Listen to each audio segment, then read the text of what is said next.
صريح تنهد يا صاحي كي تستريح وبث الدعاء الخفي الصريح يسعك الفضاء الرحيم الفسيح. میرے بزرگوں، میرے دوستوں اور میرے عزیز نوجوانوں، پہلے کا معاشرہ پرسکون، ان کی زندگی اچھی اس لیے ہوتی تھی کہ وہ بچوں کو اچھی تربیت سچائی بتاتے تھے. اور ہمارے معاشرے کے اندر ہم بچوں کو معاشرے کی الٹی چیز سکھاتے ہیں. آج ایمانداری کی بات بتانا، اس پورے ممبئی کے اندر مثال دے رہا، پورے ممبئی کے اندر سب سے اچھی گالی کون دیتا ہے؟ بولو نا. ہمارے اپنے بچے دیتے ہیں. اس پورے علاقے کے اندر سب سے زیادہ مارا ماری کون کرتا ہے؟ ہمارے اپنے کرتے ہیں. اس پورے علاقے کے اندر سب سے زیادہ ڈھابوں کو آباد کون کرتا ہے؟ سوال ہے کہ ڈھابا کن کی وجہ سے آباد ہے؟ کن کے محلے، کن کے بستیوں میں ڈھابے چلتے ہیں؟ نشہ سب سے زیادہ کہاں بکتا ہے؟ گندی چیزیں کہاں بکتی ہیں؟ یہ کڑوا سچ ہے. آج ہم لوگ شکایت کرتے ہیں فلانے لوگ ایسے، فلانی پارٹی ایسی، وہ ایسا. نہیں، ہم خود اپنے ذمہ دار ہیں بربادی کے. جب میرے بزرگوں ہم یہ کہتے ہیں نا فلانا آدمی ایسا، اس کی وجہ سے ایسا ہوا، تو ایک انگلی اس کی طرف، 4 انگلی خود میرے طرف ہوتی ہے کہ میں نے اپنے بچوں کو میں نے کیا تربیت دی. ایک جنگل بھی جو ہوتا ہے، جنگل ایک جو کھیتی ہوتی ہے، جب کھیتی کے اوپر محنت کی جاتی ہے تو وہی کھیتی انسان کا پیٹ بھرتی ہے.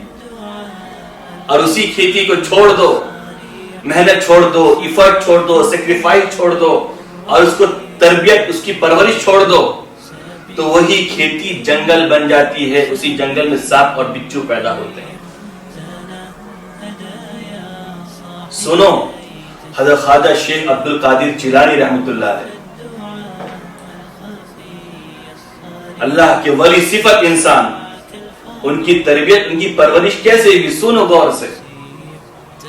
وہ کہتے ہیں کہ جب میں چھوٹا تھا تو ہم لوگ جیلان، عراق میں ایک گاؤں ہے جیلان، ہم لوگ جیلان میں رہتے تھے. شیخ عبد القادر جیلانی رحمۃ اللہ علیہ کہتے ہیں کہ جب میں چھوٹا تھا تو میری والدہ نے مجھے بغداد، کوفہ کی طرف بھیجا. وہاں پر بڑے بڑے مدرسے، بڑے بڑے جامعہ، بڑے بڑے علماء رہتے تھے کہ بیٹا جاؤ علم سیکھ کے آؤ دین کا. تو سفر بہت لمبا ہوتا تھا. تو شیخ عبد القادر جیلانی رحمۃ اللہ علیہ فرماتے ہیں کہ جب میں سفر پر نکلنے لگا، جب قافلہ قریب آیا، دوسرا قافلہ روانی کی باری آئی، تو میرے والدہ نے محبت میں کھانے کا سامان، کپڑا وغیرہ ساتھ میں دیا. اور میرا جو جبہ تھا، جو عربی لوگ جو جبہ پہنتے، میرا جو جبہ تھا اس کی آستین، عربوں کی آستین لمبی ہوتی جبے کی، تو میرے جو آستین تھا میرا یہ کپڑے کا وہ لمبا تھا. تو میرے والدہ نے اس کپڑے کے اندر 100 دینار، لاکھوں میں آج اس کی ویلیو ہوتی، 100 دینار اس کپڑے میں باندھے اور کہا کہ بیٹا جب بھی کوئی ضرورت پڑے اس میں دینار نکالنا اور اپنی ضرورت کو پورا کرنا. شیخ عبد القادر جیلانی رحمۃ اللہ علیہ کہتے ہیں کہ ہمارا قافلہ جب روانہ ہوا تو جنگل جب گزرنے لگا تو ڈاکوؤں نے ہمارے قافلے پر حملہ کیا. تو کسی کا زیور چھینا، کسی کا کپڑا چھینا، کسی کا تجارت کا سامان چھوڑا، کسی کا بزنس کا سامان چھینا، کسی کا اونٹ، کسی گھوڑا چھینا. جب گونڈوں نے سارا کے سارا سامان چھین لیا اور میں کونے میں بیٹھا تھا، ایک گنڈا میرے پاس آیا، ایک ڈاکو میرے پاس آیا اور کہا کہ اس نے مذاقن کہا، رے بچے تیرے پاس بھی کچھ ہے کہ نہیں، تیرے پاس بھی کچھ ہے کہ نہیں. تو شیخ عبد القادر جیلانی رحمۃ اللہ علیہ کہتے ہیں میں نے اس ڈاکو سے کہا ہاں میرے پاس 1,00,000 دینار ہے. کتنے؟ ارے بولو نا. 1,00,000 دینار آج کی ویلیو 50 لاکھ کے اوپر ہے اس کی.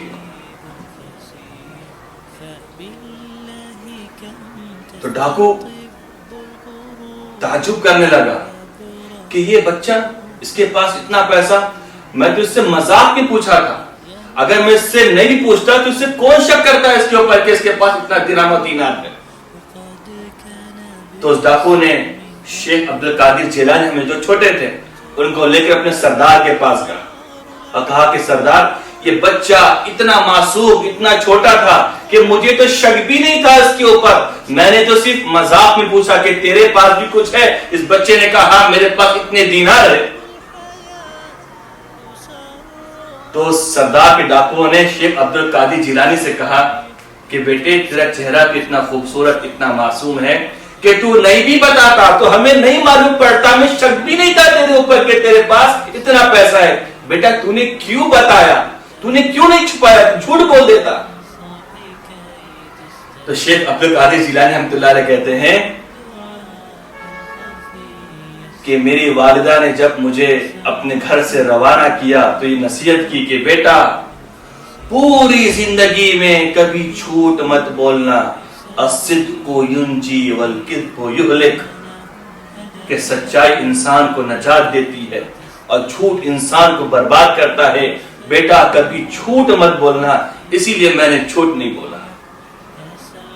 ڈاکو کے سردار نے جب شیخ عبد القادر جیلانی رحمۃ اللہ علیہ کی بات کو سنا تو رونے لگا اور کہا اپنے سر کو آسمان کی طرف، اے مولا، ہم تیری نعمت کھاتے کھاتے بوڑھے ہو گئے، ہم تیری نعمت کھاتے کھاتے ڈاکوؤں میں، ڈاکہ ڈالنے میں، چوری کرنے میں ہم لگا دیے، یہ معصوم بچہ یہ تیری اتنا فرما برداری کرتا ہے۔ اے مالک الملک، ہم توبہ کرتے ہیں، ہم بھی جھوٹ نہیں بولیں گے، ہم بھی سچائی کے راستے پہ چلیں گے۔